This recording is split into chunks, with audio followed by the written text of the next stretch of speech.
The Lord be with you. and with your spirit. A reading from the Holy Gospel according to Mark. Glory to you, O Lord. The disciples were on the way going up to Jerusalem, and Jesus went ahead of them. They were amazed, and those who followed were afraid. Taking the 12 aside again, he began to tell them what was going to happen to him. Behold, we are going up to Jerusalem, and the Son of Man will be handed over to the chief priests and the scribes, and they will condemn him to death, and hand him over to the Gentiles, who will mock him, spit upon him, scourge him, and put him to death. But after 3 days he will rise.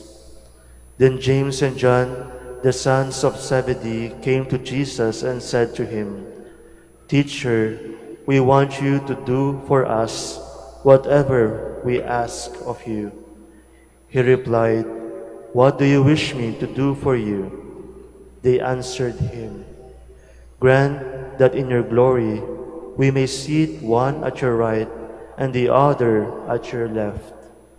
Jesus said to them, You do not know what you are asking. Can you drink the chalice that I drink, or be baptized with the baptism with which I am baptized? They said to him, We can. Jesus said to them, The chalice that I drink, and you will drink, and with the baptism with which I am baptized, you will be baptized. But to sit at my right or at my left is not mine to give, but is for those for whom it has been prepared. When the 10 heard this, they became indignant at James and John. Jesus summoned them and said to them, You know that those who are recognized as rulers over the Gentiles lord it over them, and the great ones make their authority over them felt. But it shall not be so among you. Rather, whoever wishes to be great among you will be your servant. Whoever wishes to be first among you will be the slave of all.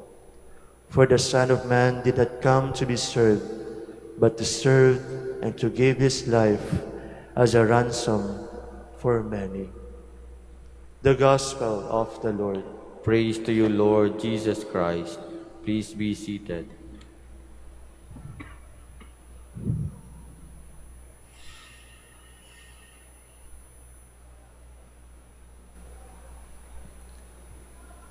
Ang mga alagad ng Panginoon ay mga tao pa rin. Kahit na matagal na nilang kasama ang Panginoon, may kahinaan sila. Marupok, nagkakasala. Bakit kamo? Sa Ebanghelyo, sila nag-iinggitan. Paano nangyari yun? Nung dalawang magkapatid, lumapit kay Jesus, sinabi, gusto naming maupo sa tabi mo pagkat may sa iyong kaharian sa langit. Nang marinig yun ng 10, nagalit sila. Bakit? Kasi naunahan sila eh. May ambisyon din sila maupo sa tabi ni Jesus. Nainggit sila. Yan yung inggit ha. Walang kinikilala. Kahit magkakaibigan, magkamag-anak o magkapatid. Sa banal na kasulatan, sa lumang tipan, di ba nakita natin, nakakamatay yung inggit. Si Cain, pinatay niyang kanyang kapatid na si Abel. Bakit? Nainggit siya eh. Kasi yung alay ni Abel, tinanggap ng Panginoon. Sa kanya hindi. Nainggit siya. Pinatay niya ang kanyang sariling kapatid. Yung kwento ni Joseph and his brothers. Si Joseph, parang paborito ng tatay. Nainggit yung mga kapatid niya. Anong ginawa? Binalak din nilang patayin. Pero sa halip na patayin, pinagbili nila sa mga kalakal papuntang Ehipto. And you know the rest of the story. Sa bagong tipan, yung kwento ng prodigal son, di ba? Yung panganay na kapatid, nainggit nang bumalik yung prodigal son, yung kapatid niya, na pagkatas lustayin yung kayamanan nila, bumalik. Tinanggap ng ama at nagpapiesta pa yung ama. Kaya nagalit yung panganay, nainggit. Aba, bakit nagpapiesta ka sa anak mong yan? Pagkatapos lustayin yung pera natin, ako nagpapaalipin sa'yo. Wala kang binigay sa akin, nainggit. Yan yung inggit, ha? Delikado. Kasi kahit sino, maaring tamaan yan. Walang pinipili. Yung nakakatakot kasi sa inggit, hindi mo mapupuna eh. You cannot easily detect it. Hindi mo mapupuna until it's too late. Envy is a destroyer of relationship. Just like jealousy. Magkaiba nga lang. Kasi yung envy, yung inggit, you crave for something that is not yours. Hinahangad mo, hinahanap mo, pinagdanasaan mo, hindi sa'yo.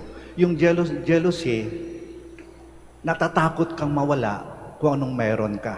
Kaya halimbawa, yung kaibigan mo, yung mahal mo, nagiging malapit, ay kasama yung isang tao, nagsiselos ka, bakit? Baka mawala eh. Yan yung jealousy. Natatakot kang mawala kung ano ang mayroon sa'yo, malapit sa'yo, pag-aari mo. Pero yung envy, ito ay yung pagnanasa, paghangad sa hindi sa'yo. At nakakasira yan. Envy is a very destructive force. It is a destroyer of relationship. Mapanira ang inggit. Dalawang bagay ang sinisira ng inggit. Una, envy destroys the person who envies. And second, envy destroys the person being envied. Yung una, sinisira ng inggit ang taong naiinggit. Dati mabait ka, pero sa inggit, naging salbahe ka. Dati tahimik ka, dahil sa inggit, naging chismosa ka na, naging marites ka na, meron ka na magsinungaling at magtahi-tahi ng kwento. Dati mapayapa kang tao, dahil sa inggit, naging violente ka. Marunong ka na makipagbardagulan na makipag-away. Dati mapagbigay ka, you're very generous. Pero dahil sa inggit, naging naging bandamot ka na. Dati yung puso mo ay parang ginto. Dahil sa inggit, ang puso mo parang naging putik. Ayan, sinisira ng inggit ang taong naiinggit. Pangalawa, sinisira ng inggit ang taong kinaiinggitan. Envy destroys the person being envied. Halimbawa, magbibigla ka, ay bakit parang nilalayuan ako ng kaibigan ko, nag-ibang trato nila sa akin. Paano? Siniraan ka na ng nainggit sa iyo. Anong kwentong ginagawa sa iyo eh? Anong kwento pinagtay-tahi laban sa iyo? Basa ka na. Naglalakad ka para wala ka ng ulo. Sira ka na dahil sa inggit. Kaya nakakatakot yung inggit. Kaya nang makita ito ng Panginoon, tinawag ng kanyang mga alagad. No? Para sang tatay, dahil kayo. Sabi niya, it should not be like that with you. Hindi dapat nangyayari sa inyo yan. Huwag kayo mag-inggitan. Maging kontento kayo. Tanggapin niyo kung anong meron kayo. Huwag niyong simple ang buhay ninyo. Kung minsan, nainggit tayo sa iba kasi mayroon sila na wala tayo. Pero bakang totoo niyan, nainggit sila sa atin kasi may nakikita silang mayroon tayo na wala sa kanila. Nainggit ka sa kapitbahay mo dahil malaki yung bahay. Mayaman sila, maraming kotse, pero baka hindi mo alam, nainggit sila sa iyo. Bakit? Kahit simple lang buhay niya, pero masaya. Nagkakaisa kayong pamilya ninyo. Hindi kayo nag-aaway-away. Payapang buhay ninyo. Oh. Dati ako'y nainggit sa mga taong makapal yung buhok. Ayan. Pero minsan sabi sa akin, Father, alam mo, Mas bagay sa'yo. Gwapo sa'yong kalbo ka. Oh, kontento na ako. Ako mainggit sa kanila. Yung pulis lang pala nainggit sa akin eh. Katingnan natin kung anong meron tayo na maring wala sa iba. At yan ang bilin sa atin ng ating Panginoon. Gawin mong simple ang buhay mo. Maging kontento ka. Maging payapa ka. Kahiligin natin sa ating Panginoon, sa ating mahal na Panginoon, sa masaling ako ay nainggit. Ako ay muntik na masira dahil sa inggit. Patawad, Panginoon. Mahal na inatulungan mo ako na maging simple ang buhay ko. Maging kontento ako. Matuto akong magpasalamat kung anong meron ako.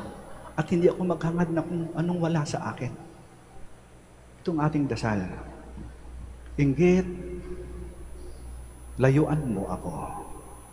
Ilayo mo kami sa inggit upang maging mapayapa, maging maayos, maging simple ang aming buhay. Panginoon, mahina ako tulad ng mga apostoles. Ngunit sa tulong mo, sa gabay mo, Panginoon, magagawa ko to. Maging simple, maging payapa, maging maayos ang aking buhay. At hindi ako padadala sa tukso ng inggit.